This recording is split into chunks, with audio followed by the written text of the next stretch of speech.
Every single collection phone call, by the way, which happens from a digital lender to a customer is all recorded. The beautiful thing about the fintech ecosystem is, I think it's a blessing for customers.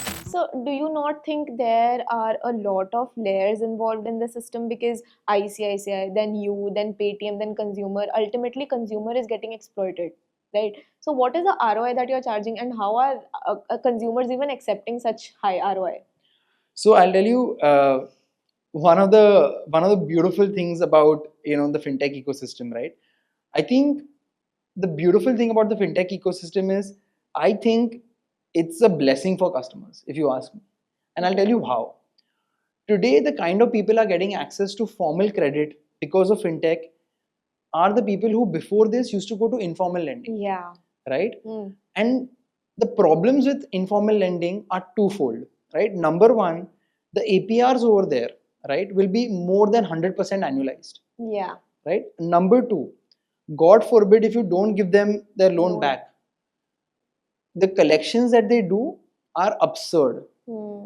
And none of this is, by the way, in any kind of legal jurisdiction, right? So there's nobody Neither to moral nor ethical, nothing. absolutely They'll go nothing. behind your life. They'll go Yeah. behind your life, they'll trouble you. And the third biggest problem is that you're not building any credit score. So this is not going to make your next loan any easier, Yeah. right? So you're not building credibility. But when I look at the formalized lending ecosystem, right? Number one, right? The ease of access of getting capital, it's at a click of a button, right? You get capital in seconds. Number two, because of RBI's close supervision on this, the APRs are all monitored deeply by RBI, right? So much so that, recently, like as an example, they even debarred NBFCs as large as Navi, right? Navi has a AUM of more than 10,000 crores. Yeah. They are a systematically important NBFC, but they didn't think twice before barring them because they smelled that this person may be exploiting customers, right?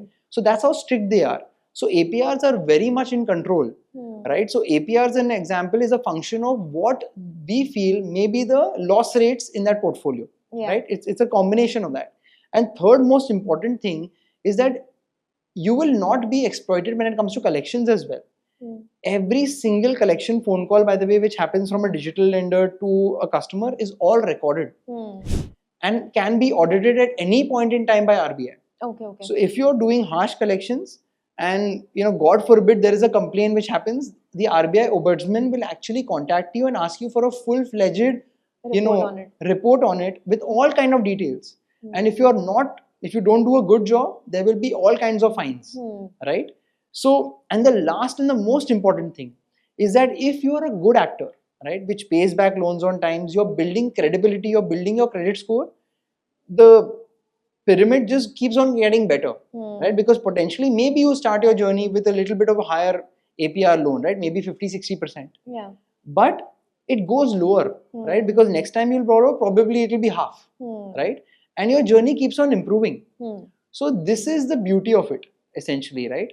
And lastly, what I'll say is, see, most of the people who are in the digital lending ecosystem, right? I think most people are looking for short-term loans.